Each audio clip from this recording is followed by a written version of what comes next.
অভিজিৎ, গগন এখনো আসলো না কেন? এর আগে তো ও এরকম করেনি।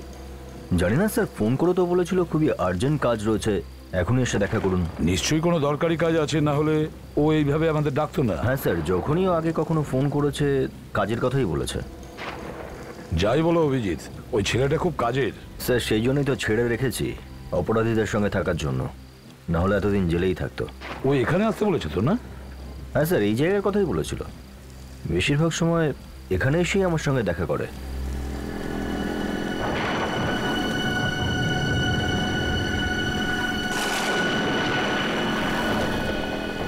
মনে হচ্ছে এসে গেছে।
হ্যাঁ ডক্টর।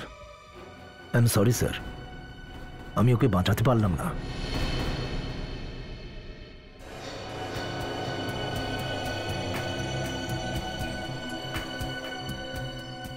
কিন্তু ডক্টর, ওকে যখন আমরা নিয়ে আসি তখন তো ও বেঁচে ছিল। না স্যার, এখানে আনার আগেই ও মারা গেছে। হার্ট কাজ করা বন্ধ করে দিয়েছিল, শরীরটা গরম ছিল, তাই আমরা চেষ্টা করেছিলাম যদি বাঁচানো যায়। স্যার হতে পারে ইলেকট্রিক শক খাওয়ার পর হার্ট অ্যাটাক হয়ে গেছে। না স্যার, আসলে ওর মৃত্যুর কারণ অন্য কিছু। কি? এর মৃত্যুর কারণ অন্য কিছু? হ্যাঁ স্যার। কি কি কারণ হতে পারে? এটা তো ঠিক আছে, কোনো ব্যাপার না। অভিজিৎ, বডিটাকে ফরেন্সিক ল্যাবে নিয়ে চলো, ডক্টর সালুকেই বলতে পারবে কি হয়েছে।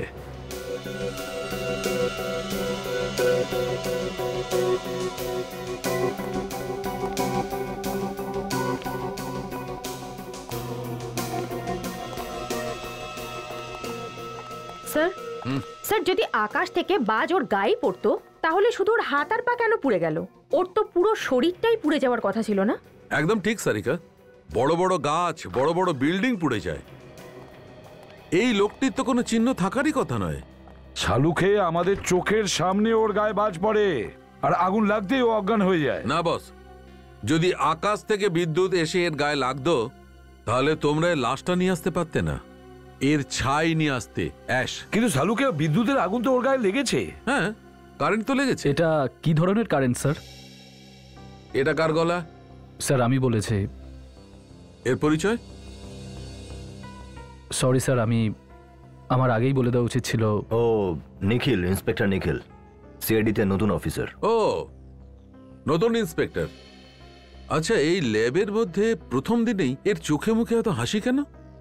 সেটাও এসিপি প্রদ্যুম্নের সামনে? তোমার কি জানা আছে যে এসিপি প্রদ্যুম্নের সামনে হাসতে হলে দেওয়ালের দিকে মুখ করে স্রেফ 2 সেকেন্ড হাসতে হবে, কেবল 2 সেকেন্ড। আরে শিখে যাবে ডক্টর সালুকে, শিখে যাবে। কি ভাই, তুমি জানতে না? না স্যার, সরি স্যার। কি সরি স্যার? ডক্টর সালুকের সামনে আমাদের নাক কাটিয়ে দিলে। স্যার আমি তো শুধু। এক মিনিট বাচ্চা, যখন দুজন সিনিয়র কথা বলে না তখন মাঝখানে তোমার নাকটা গলাবে না। ছোট ছেলে স্যার, ক্ষমা করে দিন। তাড়াতাড়ি ক্ষমা চেয়ে নিস, তা না হলে শালুকে স্যার এই কেস ছেড়ে পালিয়ে যাবে। আমি তো যখনই আসি মুখে তালা মেরে আসি। ও আচ্ছা, তুমি কবে শুধরালে ফেরেডি?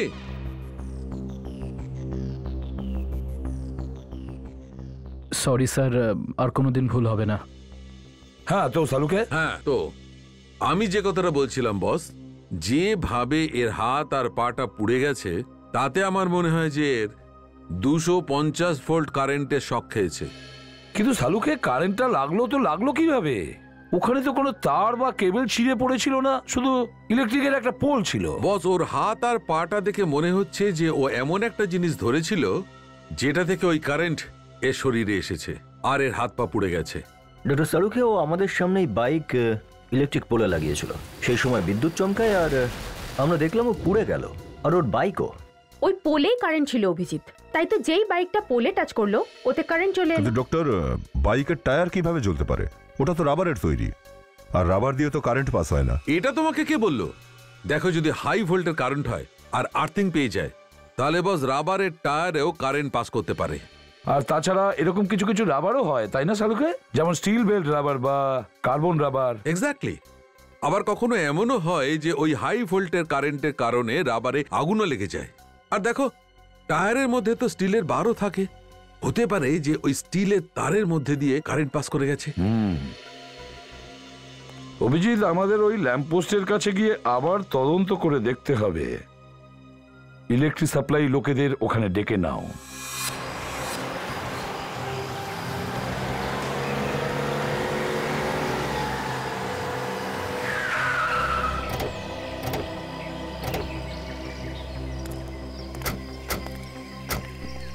তাড়াতাড়ি এসো, চেক করো তাড়াতাড়ি। স্যার, পোলে কারেন্ট রয়েছে। বাইকটা চেক করো তো। স্যার, বাইকেও কারেন্ট রয়েছে। তার মানে গগন যখন বাইক পোলে লাগিয়েছিল তখনই কারেন্ট বাইকে আসে, আর তারপর গগনের গায়ে আগুন লেগে যায়। একটু জাংশন বক্সটা খুলে দেখো তো।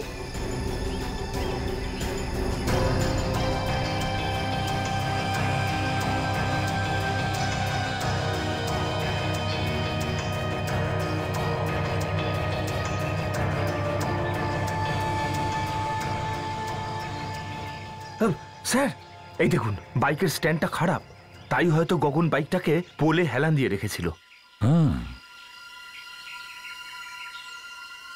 স্যার, এইটা দেখুন, এই তারটা ছেঁড়া আর পোলে লেগে রয়েছে স্যার। এর মানে হলো জেনে বুঝে কাটা হয়েছে, আর এটা খুন স্যার। আর খুনি জানতো যে এই গগন আমাদের সঙ্গে সবসময় এখানেই এসে দেখা করতো। অভিজিৎ, খুনি কি এটাও জানতো যে গগনের বাইকের স্ট্যান্ড খারাপ, আর ও যখন আমাদের সাথে দেখা করতো তখন এই ল্যাম্প পোস্টের সামনে দাঁড় করাতো? হতে পারে স্যার, হয়তো খুনি গগনকে খুব ভালোভাবেই চিনতো।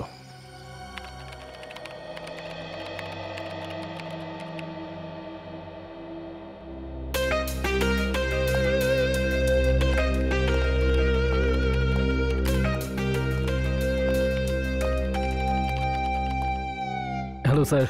হ্যালো নিখিল, তুই এখন একদম নতুন। এখন অব্দি তুই ফ্রেডির কামাল তো দেখিসনি। এরা যদি সবাই কেসটা আমার উপর ছেড়ে দিত না, তাহলে এই কেসটা আমি এইভাবে সলভ করে দিতাম, তুড়ি মেরে। স্যার, আমিও এমনিতে আপনার ব্যাপারে অনেক কিছু শুনেছি স্যার। আচ্ছা, তাহলে তো তুই নিশ্চয়ই এটাও শুনেছিস যে দয়া স্যারকে দরজা ভাঙাটা আমিই শিখিয়েছি। আরে, তাকিয়ে আছিস কি? আমি মিথ্যে বলছি নাকি? এই মাঝে মধ্যে আমি একটু হাঁপিয়ে গেলে তখন ওনাকেই বলে দিই দরজাটা ভাঙার জন্য, তা না হলে দয়া স্যার তো। স্যার, দয়া স্যারের ব্যাপারে এরকম কথা বলবেন না আপনি। কেন রে, দয়া স্যারের কি পাখনা লেগেছে?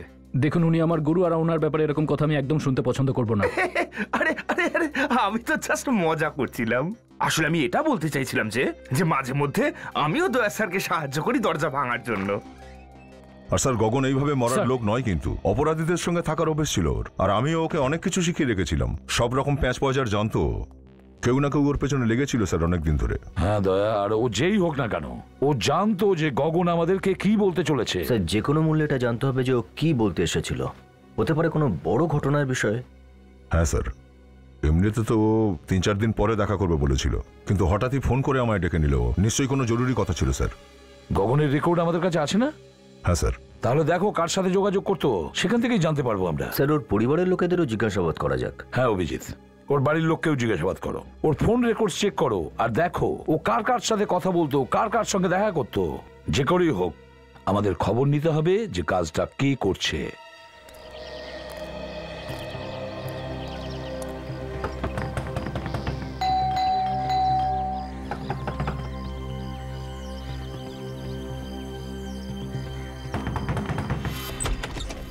হয়েছে? হাতে কি পিঁপড়ে কামড়েছে? কেন বারবার দরজা ধাক্কাচ্ছে? ওই গগন এখানেই থাকে তাই না? হ্যাঁ, এখানেই থাকে, কিন্তু এখন বাড়িতে নেই। শুধু শুধু ঘুমটা নষ্ট করে দিল। কতবার বুঝেছি ওকে যে কাস্টমার বাড়িতে ডেকো না তুমি। দেখুন, আমরা কাস্টমার না, আমরা সিআইডির লোক। সিআইডি? সাহেব আসুন না, ভেতরে আসুন সাহেব।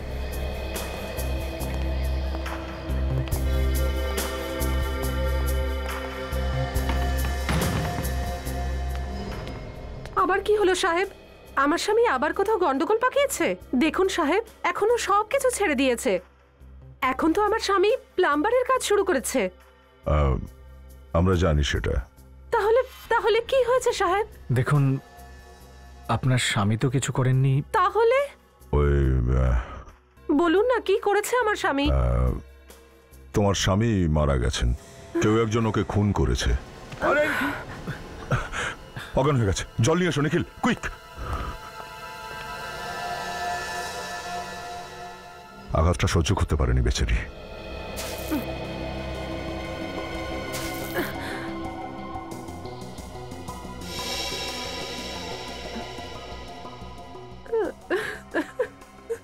দেখো, যা হওয়ার সে তো হয়েই গেছে। গগনের মৃত্যুতে আমরাও আঘাত পেয়েছি। ইনফর্মার ছিল আমাদের। আপনাদের কাজ করতে গিয়েই ও মারা গেছে। আগে জানলে এরকম কাজ করতেই দিতাম না আমি। সিআইডি কে সাহায্য করা কোনো অপরাধ নয়। তুমি আমাদের এখন এইটা বলো যে কোনো শত্রু ছিল গগনের? আমার স্বামী সব সময় সবার উপকার করেছে। যার কাছে টাকা থাকতো না তাকে টাকা দিয়ে সাহায্য করত। আপনি বলুন, এরকম ভালো মানুষের শত্রু কি করে থাকতে পারে সাহেব? দেখুন, কেউ না কেউ তোর শত্রু ছিল যে ওর পেছনে পড়েছিল, না হলে সে জানতে পারলো কি করে যে ও আমাদের সাথে দেখা করবে। দেখুন, আপনি যদি জানেন তাহলে আপনি বলে দিন, না হলে ও আপনার জন্য বিপজ্জনক হতে পারে। আমি বললাম না আপনাদের, ওর কোনো শত্রু থাকতেই পারে না। আচ্ছা ঠিক আছে, গত কয়েকদিনের মধ্যে কেউ দেখা করেছিল ওর সাথে? দেখুন প্লিজ, একটু ভালো করে ভেবে বলুন। এমনকি ওর সাথে দেখা করতে আসতো যার উপর সন্দেহ হয়? না সাহেব, এখানে তো কেউ আসেনি। কিন্তু হ্যাঁ, গগন ক্যারাম ক্লাবে যেত। আর 5-6 দিন আগে যখন ও ক্যারাম ক্লাবে গেল, আর সেখান থেকে ফিরে আসার পর ও টেনশনে ছিল বলে মনে হয়েছে। টেনশন? কি ব্যাপারে টেনশন ছিল ওর? আমি জিজ্ঞাসা করেছিলাম যে কি হয়েছে, আমাকে বলো, কিন্তু আমাকে কিচ্ছু বলেনি। শুধু বললো টেনশনে আছি, খুব তাড়াতাড়ি সিআইডির সাথে দেখা করতে হবে। এই ক্যারাম ক্লাবটা কোন দিকটায়? হ্যাঁ হ্যাঁ, ঠিকই বলছেন। এই ফোনটা গগনের নামেই করা হয়েছিল। রেকর্ড পাওয়া গেছে? হ্যাঁ, তো আপনি মেল করে দিন না। ঠিক আছে, থ্যাংক ইউ ভেরি মাচ। একটু মেলটা চেক করো তো। ওরা গগনের ফোন রেকর্ড আমাদেরকে মেল করেছে। দেখা যাক কার কার ফোন এসেছিল আর কাকে ফোন করেছিল। মেল এসে গেছে স্যার। হ্যাঁ, ওপেন করো, দেখো।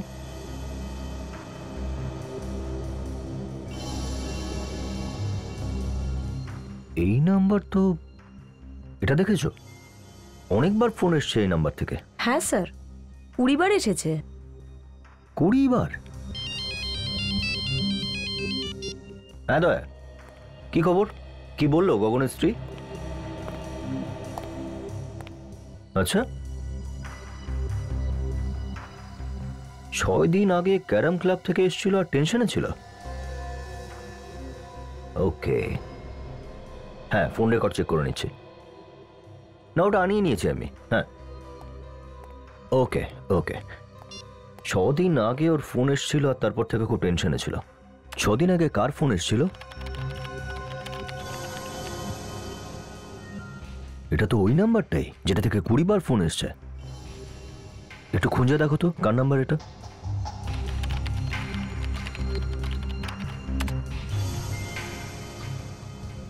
স্যার, এটা এসটি পুলিশ স্টেশনের নাম্বার। কি? এসটি পুলিশ স্টেশনের?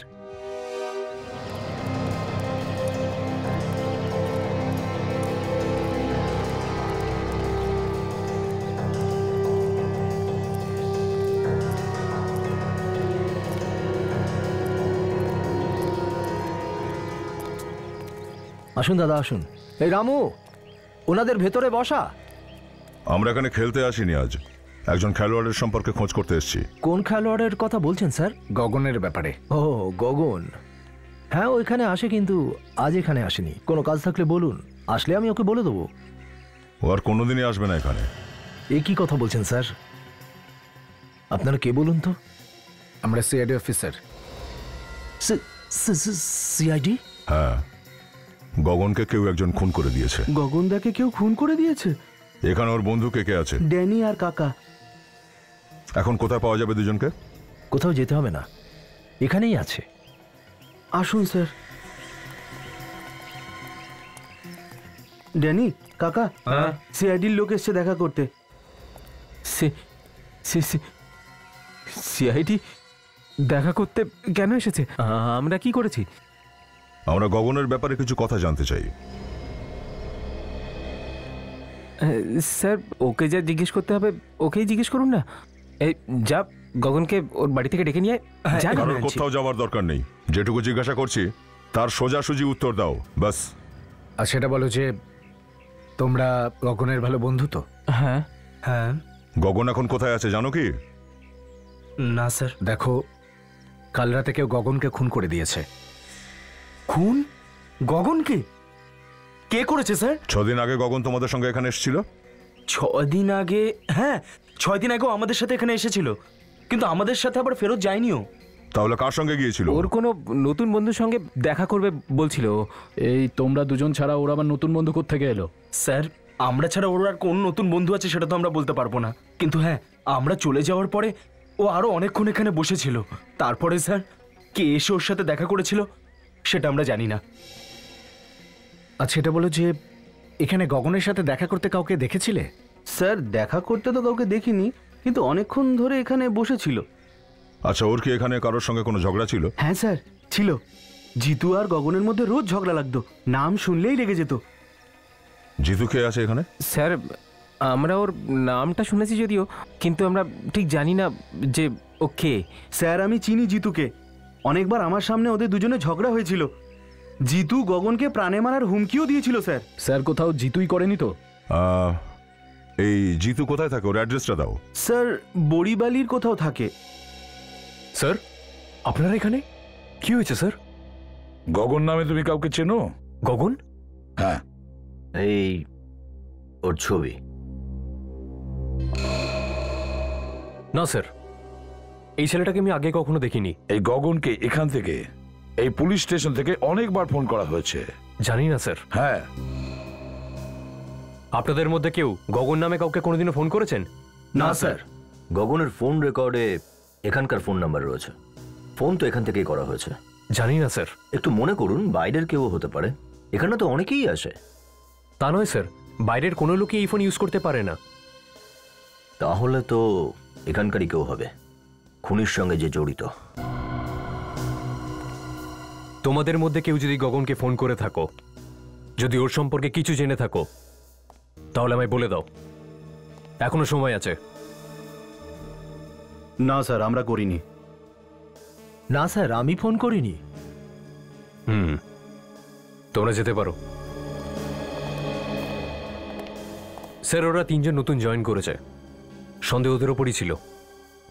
কোনো ব্যাপার না, কিছু জানতে পারলে আমাদেরকে জানিয়ে দিও। Okay sir. স্যার, ফোন না করলে তো নাম্বার লিস্টে আসবে না, আর ওরা বলছে যে ফোন করেনি। অভিজিৎ, ফোনটা এখান থেকেই করা হয়েছে, কিন্তু কে করেছে কিভাবে সেটাই দেখতে হবে।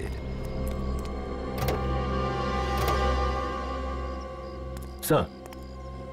হ্যাঁ স্যার, মনে হয় বুঝে গেছি যে ফোন কোথা থেকে করা হয়েছে। আচ্ছা, কোথা থেকে? ওই দেখুন স্যার, এই জাংশন বক্স পুলিশ স্টেশনের একদম কাছেই রয়েছে, হয়তো এখান থেকেই কোনোভাবে ফোন করা হয়েছে। হ্যাঁ অভিজিৎ, কাজ করো, টেলিফোনের লোককে ডাকো, তাহলে জানা যাবে এই জাংশন বক্সে কেউ কিছু করেছে কিনা। স্যার।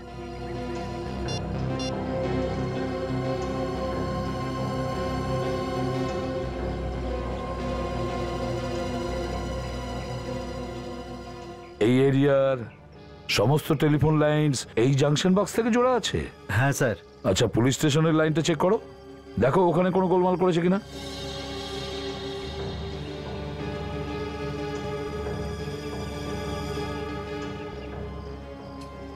এই দেখুন স্যার, তারটা কাটা আছে। তার মানে হলো অভিজিৎ, খুনি এই তারটাকে ছিঁড়ে দ্বিতীয় তারটা লাগিয়ে ফোন করে আর তারপরে আগের মতো দুটো তার জুড়ে দেয়। কিন্তু স্যার এতগুলো লাইনস যাচ্ছে এখান থেকে, তাহলে খুনি কি করে জানতে পারলো যে কোন লাইনটা পুলিশ স্টেশনের? হতে পারে টেলিফোন ডিপার্টমেন্টের কেউ জড়িত আছে এর সাথে। না স্যার, এই ধরনের কাজ আমরা কখনোই করি না। তাহলে এটা কেন হলো? তোমরা এগুলো খেয়াল করনি কেন? তালা ভাঙা আছে, তার ছেঁড়া আছে। স্যার আমরা তো মাসে একবার হলেও এখানে চেক করতে আসি। গত মাসে যখন এসেছিলাম সবকিছু তো ঠিক ছিল স্যার। তোমরা ছাড়া আর কেউ কি আসে এখানে চেক করার জন্য? না স্যার, এই এরিয়াটা আমরাই দেখি। অভিজিৎ, একটা কথা কিছুতেই বুঝতে পারছি না, খুনি পার্টিকুলারলি এখান থেকে কেন ফোন করলো? শহরে এতগুলো পিসিও আছে, জাংশন বক্স আছে, এখানে কেন? স্যার হতে পারে যে খুনি হয়তো এই এরিয়ারই আশেপাশেই থাকে। স্যার এই এরিয়াতে তো জিতুও থাকে, যে গগনকে চেনে। ওই ফোনগুলো করেনি তো? কাজল, এই জিতু গগনকে শুধু চিনতই না, বরং ওকে প্রাণে মেরে ফেলার হুমকিও দিয়েছিল। প্রাণে মেরে ফেলার। জিতুর সাথে দেখা করতেই হবে অভিজিৎ।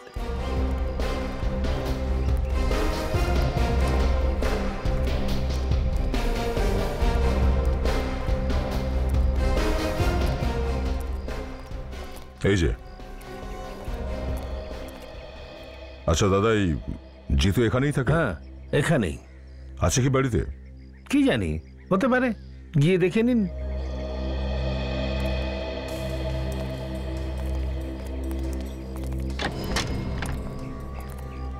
জিতু। হ্যাঁ, আপনারা? ব্যাস একটু দেখা করতে এলাম। আপনারা কারা? তোর খুব দূর সম্পর্কের আত্মীয়, তোকে সঙ্গে নিয়ে যেতে এসছি। আরে ঠিকঠাক করে বলো, কারা তোমরা? সিআইডি। সিআইডি? হ্যাঁ, গগনকে খুন কেন করেছিস তুই? কি? গগন খুন হয়েছে? আরে অ্যাক্টিং ট্যাক্টিং যদি শেষ হয়ে থাকে তো বাকি কথা বলি। হ্যাঁ, কেন মেরেছিস গগনকে? স্যার আমি গগনকে কেন মারবো? আমার ওর সঙ্গে কি শত্রুতা? তোর ঝগড়া হয়েছিল না ওর সাথে ক্যারাম ক্লাবে? স্যার আমি যখন কোনো ক্যারাম ক্লাবে যাইনি, তাহলে ঝগড়ার তো কোনো প্রশ্নই ওঠে না। এই গগন যেখানে থাকে না, ওর বাড়ির আশেপাশেই পাড়াতেই একটা ক্যারাম ক্লাব আছে। কিছু মনে পড়লো তোর? ওর পাড়াতে ক্যারাম ক্লাব? তোর কাছে ঠিক 1 সেকেন্ড আছে, যা কিছু জানিস ঝটপট বলে ফেল, না হলে আমার একটা চড় খেলে 10 দিন ধরে তোর মাথার মধ্যে যন্ত্রণা হবে। তুই ওখানে ক্যারাম ক্লাবে গিয়েছিলিস, ওখানকার লোকজন দেখেছে তোকে, আর তোর ঝগড়াও হয়েছিল গগনের সঙ্গে। সত্যি কথা বল, হয়েছিল কিনা? হ্যাঁ স্যার, মনে পড়েছে। যাক, তাও তাড়াতাড়ি মনে পড়লো। গগনের সঙ্গে ঝগড়া হয়েছিল না? হ্যাঁ, ওটা তো স্যার এমনি একটু কথা কাটাকাটি হয়েছিল, তারপর সব ঠিকঠাকও হয়ে গেছিল স্যার। এইরকম খুচখাচ তো লেগেই থাকে আমাদের মধ্যে। কি ব্যাপার নিয়ে ঝগড়া হয়েছিল তোদের মধ্যে? আসলে স্যার আগে আমি গগনদের পাশেই থাকতাম, তাই ইলেকট্রিসিটির বিল নিয়ে মাঝে মাঝে তর্কাতর্কি হতো। স্যার, ছোটখাটো ইলেকট্রিকের বিলের জন্য কেউ কি কাউকে মারতে পারে? না। কিন্তু এ তো গগনকে খুনি করে দিয়েছে। না স্যার, আমি গগনকে মারিনি স্যার, আমি সত্যি বলছি স্যার। কেউ যদি প্রমাণ দিতে পারে যে আমি গগনকে খুন করেছি, তাহলে আপনারা যা খুশি সাজা দেবেন sir. Sachin, sir sir sir, আপনি ঠিক আছেন তো? স্যার কেউ গুলি চালিয়েছে। গুলি লেগেছে তোমার? হ্যাঁ স্যার, হ্যাঁ স্যার, ওই যে স্যার।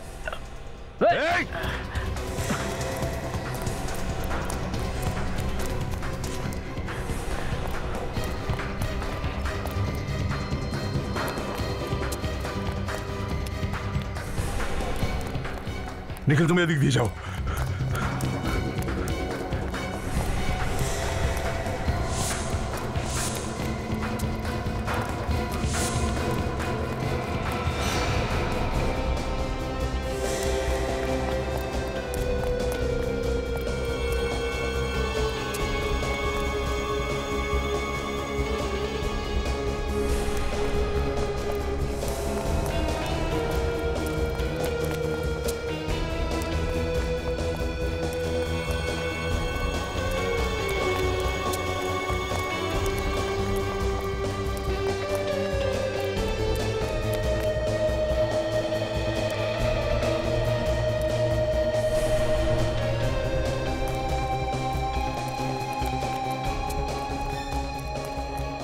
দাঁড়া দাঁড়া বলছি।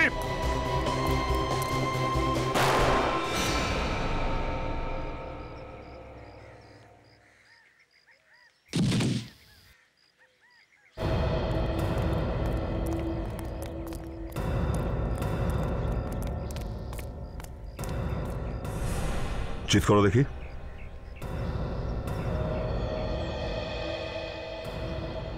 স্যার ও তো বুকে গুলি লেগেছে। বুকে গুলি লেগেছে? কিন্তু আমি তোর পায়ে গুলি চালিয়েছিলাম, তাও পেছন থেকে। এর বুকে কি করে গুলি লাগলো তাহলে?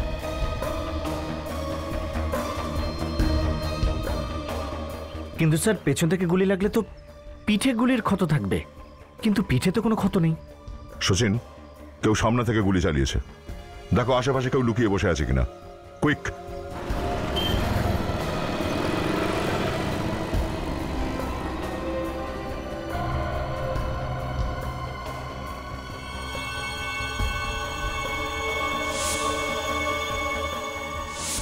ক্যারাম ক্লাবের চাকরটা, এই ক্যারাম ক্লাবের চাকরটা জিতুকে কেন মারতে চাইছিল?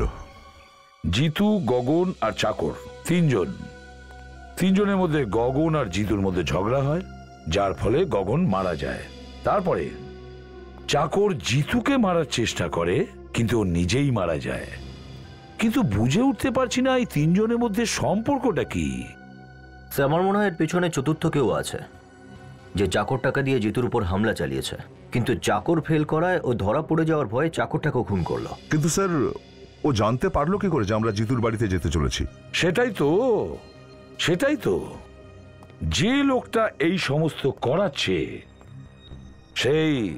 সেই আমাদের প্রতিটা পদক্ষেপে নজর রাখছে। আর ও জানতো যে জিতু ওর ব্যাপারে সব কিছু জানতো, আর সেই জন্য ওকেও মেরে ফেলার চেষ্টা করে। স্যার, যদি জিতু কিছু জানতো তাহলে আমাদের নিশ্চয়ই বলে দিত। খুব ভয় পেয়ে গেছিল। স্যার একটা ব্যাপার বুঝতে পারছি না, যে চাকরটা জিতুর উপর আক্রমণ আমাদের সামনেই করলো কেন? আমরা ওখানে পৌঁছানোর আগে অথবা ওখান থেকে বেরোনোর পরেও তো করতে পারতো। এটাও হতে পারে ওই চাকরটাকে তোমাদের মারার জন্য পাঠানো হয়েছিল।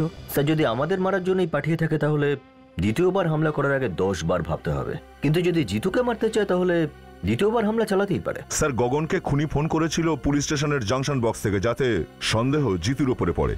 দয়া একটা কাজ করো, এই চাকরটা যেখানে কাজ করত ওই ক্যারাম ক্লাবের মালিকের সঙ্গে দেখা করো, আর সবকিছু খুঁটিয়ে জিজ্ঞাসা করো। খোঁজ নাও কে কে দেখা করতে আসতো ওই চাকরটার সাথে। Yes sir.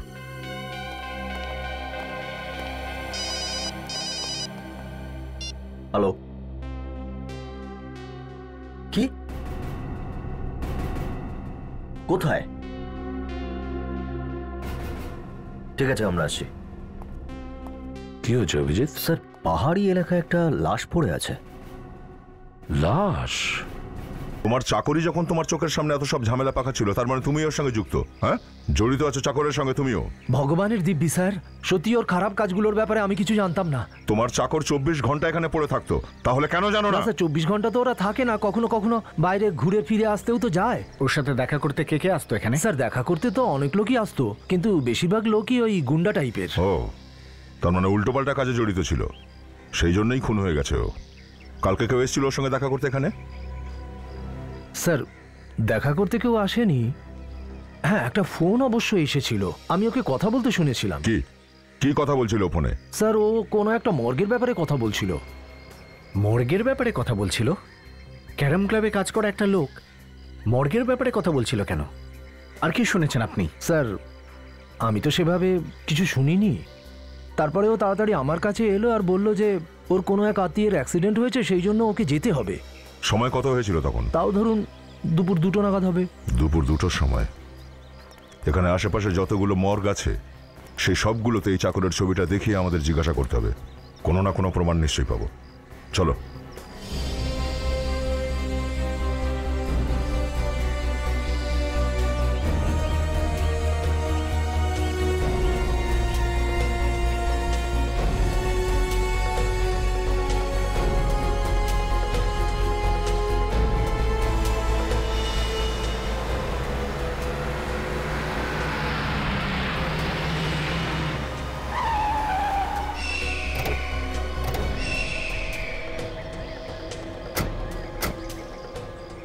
যে ফোন করেছিল সে পালিয়ে গেছে?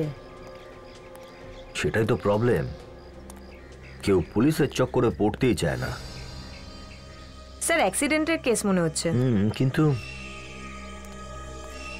রাস্তাটা তো অনেকটাই দূরে কাজল, আর এখানে আশেপাশে টায়ারের কোনো চিহ্নও তো নেই। মনে তো হচ্ছে না এটা অ্যাক্সিডেন্ট। তার মানে স্যার লাশটাকে এখানে নিয়ে আসা হয়েছে? হতে পারে। বডিটা খুব ভালোভাবে চেক করে দেখি, দেখা যাক মৃত্যুর কারণটা কি।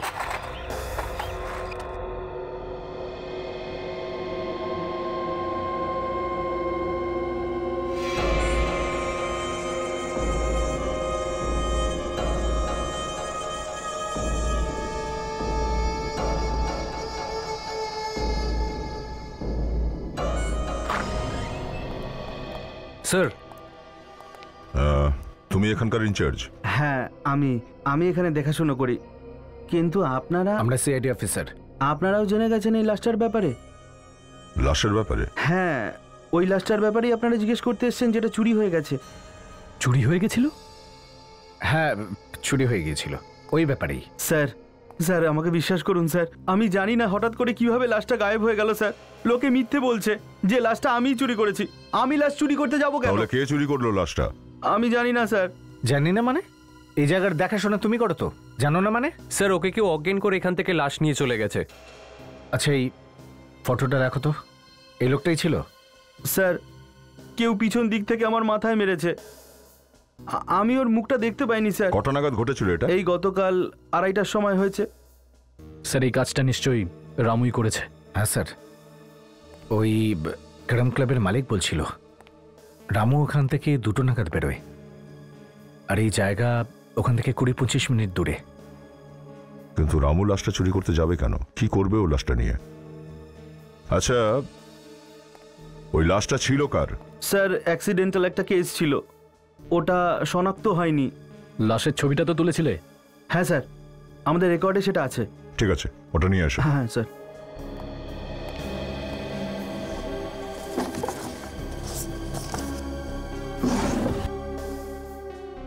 স্যার এই নিন।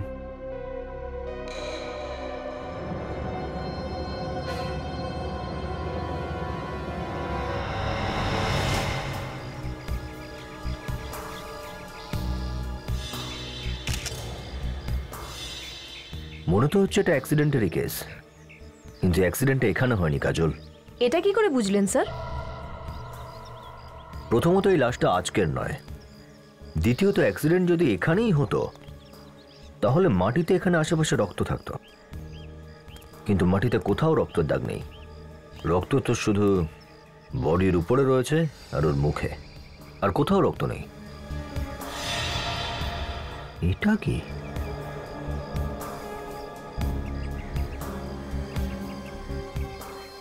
আঙুলে সুতো বাঁধা?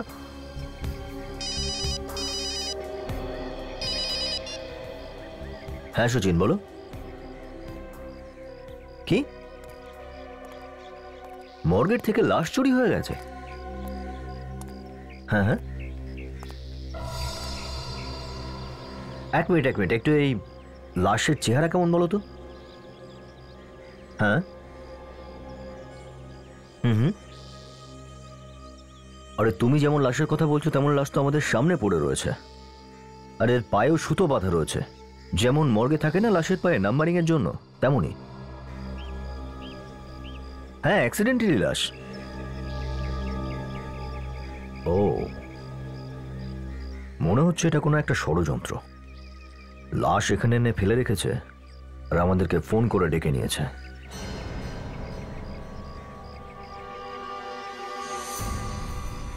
Hello hello, Abhijit sir. এই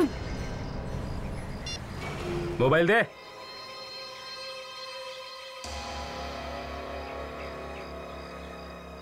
তুমি একদম ঠিক বুঝেছো অফিসার, এটা আমাদের চাল ছিল যেটা কাজ করে গেছে।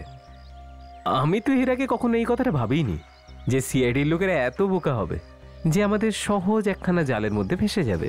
আরে ফোন কেটে গেছে যখন আবার কল করো না, নেটওয়ার্কের প্রবলেমও তো হতে পারে। স্যার, এখন তো নাম্বার সুইচ অফ আসছে। মোবাইল সুইচ অফ বলছে? সিআইডির সঙ্গে চ্যালেঞ্জ নিচ্ছিস? জানিস পরিণাম কি হবে? আরে এই পরিণামের কথা ছাড়, তুই বেশির থেকে বেশি কি করতে পারবি? কাতুকুতু দিবি? চল যা করে নে, মজা হবে।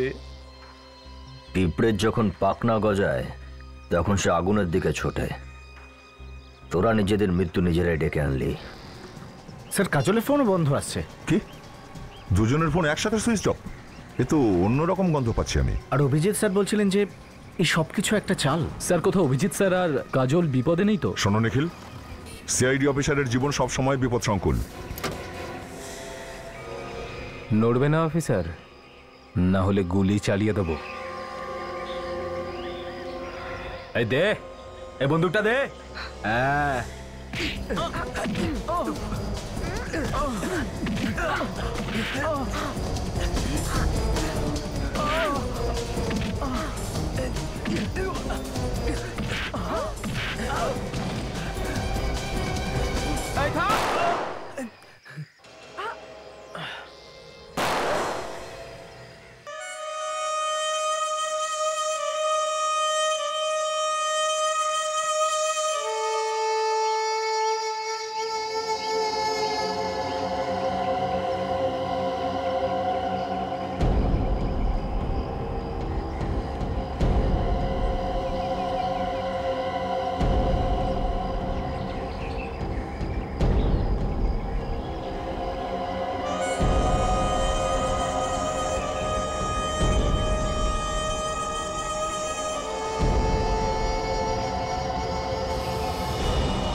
এখনো সময় আছে,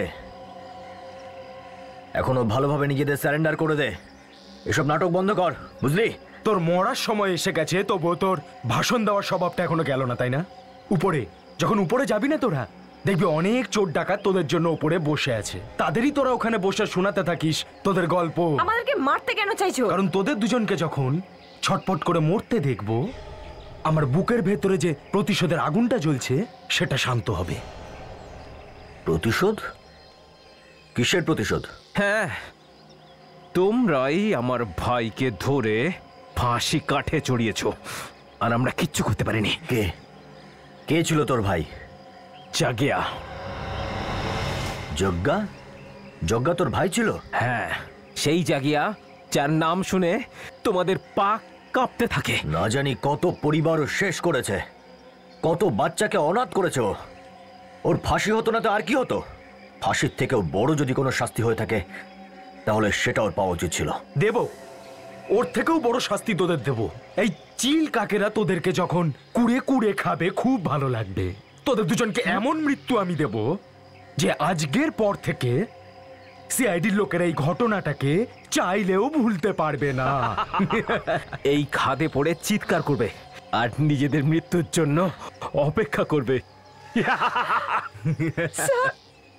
মনে সাহস রাখো কাজল।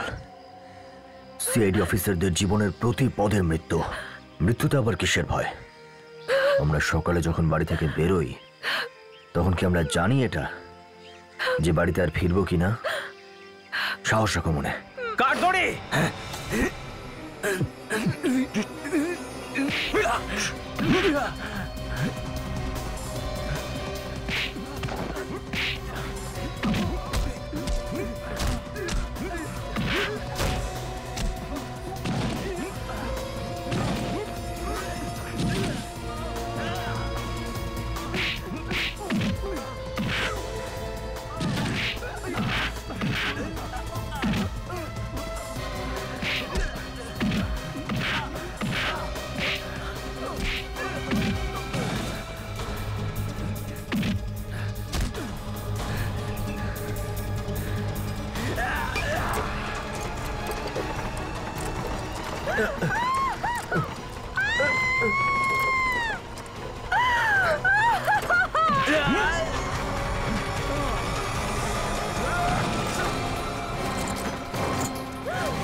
স্যার, এই দুজন হলো যজ্ঞার ভাই।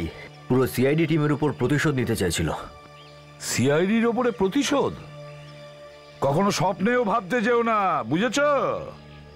এবার জেলে বসে প্রতিশোধ নিও নিজের ভাইয়ের মৃত্যুর জন্য। তোমাদের দুজনের তো ফাঁসি হবে, ফাঁসি।